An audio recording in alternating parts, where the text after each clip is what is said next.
Good morning and નમસ્કાર મારા દોસ્તો, મારા ડિયર વ્યુઅર્સ. આજે સરસ મજાનો દિવસ ઉગ્યો છે. અહીંયા એકદમ આહલાદક વાતાવરણ છે અને હું નીકળ્યો છું મોર્નિંગ વોકમાં. મોર્નિંગ વોક તો ન કહી શકાય કારણ કે 10 વાગ્યા છે સવારના, એટલે મોર્નિંગ તો ન કહી શકાય, પણ વોક ઉપર નીકળ્યો છું.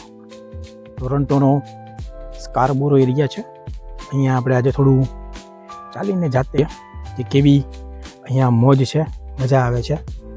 તો દરેક જગ્યાને પ્રોઝ એન્ડ કોન્સ અલગ હોય છે. અહીંયા થોડું ધીમું બોલવું પડે કારણ કે અહીંયા એકદમ પિનડ્રોપ સાયલેન્સ હોય છે ચારેય બાજુ. આપણે જેમ ચિલ્લમ ચીલી કે હોહા નથી હોતું, એકદમ ધીમી વાત કરવી પડે છે. એટલે કદાચ તમને મારો અવાજ ધીમો લાગે પણ સ્પષ્ટ અવાજ આવશે.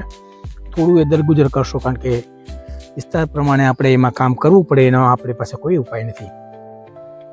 જોઈએ છીએ આજે આ જગ્યા આપણે ધીમે ધીમે એક્સપ્લોર કરીએ. દર વખતની જેમ મારી વાત તો હું કરીશ જ, સાથે સાથે આપણે આજુબાજુના સીનની પણ મજા લેશું.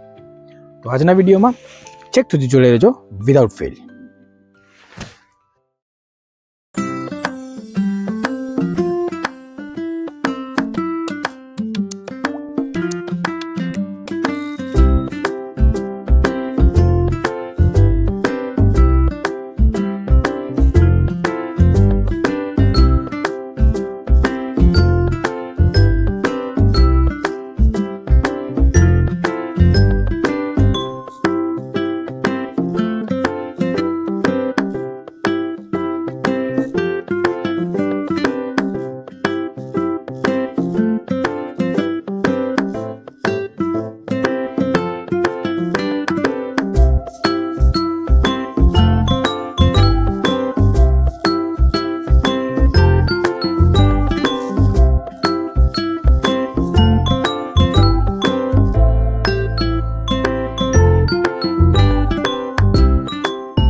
દોસ્તો, તમે જોતા હશો કે એકદમ નીરવ શાંતિ છે. આ કોઈ મારા માઇકનું ફિલ્ટર નથી, એકદમ શાંતિ છે.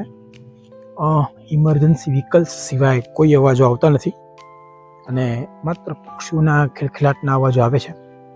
દરેક ઘર એની રીતે શાંત છે, કોઈ ખોટો બિનજરૂરી અવાજ નથી. અને એટલે જ મારે પણ બહુ ધીમેથી બોલવું પડે છે. જેમ મેં તમને અગાઉ કીધું કે જરાક પણ વધારે અવાજ થાય તો અહીંયા લોકો કેસ પર શોધી કરી શકે છે, કારણ કે અહીંયા પંચાયતની કોઈ જગ્યા નથી, મહત્ત્વ નથી. મહત્ત્વ છે અહીંયા પ્રાઇવસીનું. આપણે ત્યાં રાઇટ ટુ પ્રાઇવસીના કાયદાઓ બનાવવા પડે છે. અહીંયા લોકો એકબીજા સાથે ઓટોમેટિકલી પ્રાઇવસી મેન્ટેન કરે છે. બીજાના ઘરમાં શું થાય છે એ જોવાની માથાકૂટ કોઈ કરતું નથી. એ સમય એ લોકો માણવામાં અને પૈસા કમાવામાં વાપરે છે. એટલે એ લોકો એ રીતે આગળ છે. વધારે પડતા જોડાણથી પણ સંસ્કૃતમાં કહેવત છે, અતિ પરિચયાત અવજ્ઞા. એટલે વધારે પડતો પરિચય પણ અવગણનામાં પરિણમે છે. એટલે તમે જુઓ છો કે કોઈ જગ્યાએ, કોઈ ઇન્ટરસેક્શન ઉપર, કોઈ ઘરની અંદર કોઈ ખોટો કોલાહલ કકડાટ નથી.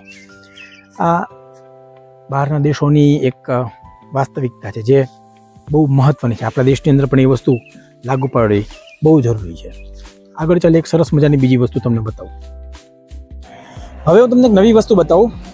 રોડ ક્રોસિંગ કરવા માટે પણ કેવી સિસ્ટમ હોય છે કેનેડાની અંદર, એનું આજે આપણે એક ઉદાહરણ જોવાના છીએ. અત્યારે અહીંયા ટેમ્પરેચર છે 9 ડિગ્રી, એટલે કોટ પહેરવો પડે એવું છે. બહુ પવન નથી, but it's good, temperature is fine. તમને એ બતાવું છું કે આપણે જો ક્રોસ કરવો હોય રોડ તો કેવી રીતે ક્રોસ કરવો, કારણ કે અહીંયા વ્હીકલ સતત ચાલુ હોય છે અને કોઈપણ ઇન્ટરસેક્શનની અંદર રોડ ક્રોસ કરવા માટેના અલગ નિયમ, અલગ સિસ્ટમ છે. હું તમને એ બતાવું કેવી રીતે થાય છે અહીંયા રોડ ક્રોસ. જો જેમ કે આ એક આખું લોરેન્સ એવન્યુનું ઇન્ટરસેક્શન છે. નાનું ઇન્ટરસેક્શન છે, મોટું નથી.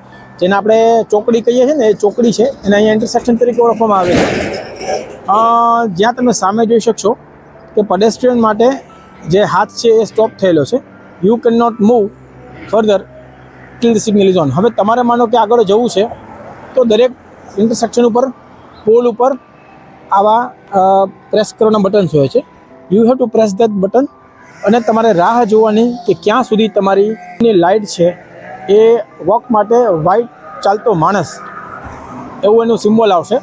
એ સિમ્બોલ પછી માત્ર આ ઝીબ્રા ક્રોસિંગ ઉપરથી જ you can cross, otherwise you can't. અને જ્યારે તમે રોડ ક્રોસ કરતા હો ત્યારે આજુબાજુ નજર તો રાખવાની જ, પણ કોઈ પણ કાર તમને જો રોડ ક્રોસ કરતા જુએ તો એ બટ નેચરલી સ્ટોપ થઈ જશે અને તમને કોઈ પણ જાતનું નુકસાન થવા નહીં દે. તો આપણે રાહ જોઈએ છીએ કે ક્યારે એ ઇન્ટરસેક્શન માટે વોક થ્રુ છે એ પોઝિટિવમાં આવે, વ્હાઇટમાં આવે ને આપણે વોક કરી શકીએ. તો એ વ્હાઇટ થઈ ગયું છે અને આપણે રોડ ક્રોસ કરીએ છીએ. જુઓ તમે, ગાડીઓ બધી જે છે પરફેક્ટલી સ્ટોપ થઈ ગઈ છે. કોઈ ગાડી આડી અવળી હાલશે નહીં, કોઈ માથાકૂટ થશે નહીં. હવે આપણી પાસે 21 સેકન્ડ્સ છે, એમાં આપણે ક્રોસ કરી લેવાનું છે. પછી કંઈ થાય તો જવાબદારી ડિપાર્ટમેન્ટની રહેતી નથી. યસ, તો આપણે લોકોએ ક્રોસ કરી લીધો છે રોડ. આ એક નવી વસ્તુ હતી આપણા માટે જાણવાની, કારણ કે આપણે જ્યારે રોડ ક્રોસ કરતા હોઈએ ત્યારે આડેધડ ધડબડાટી રોડ ક્રોસ કરતા હોઈએ છીએ ને વાહનોવાળાની ગાળો આપણે સાંભળતા હોઈએ છીએ. પણ અહીંયા એવું નથી. અહીંયા આપણે રોડ ક્રોસ બહુ સમજીને સાવધાનીપૂર્વક કરવો પડે છે. યસ, તો મિત્રો આજના વિડીયોમાં આટલું જ.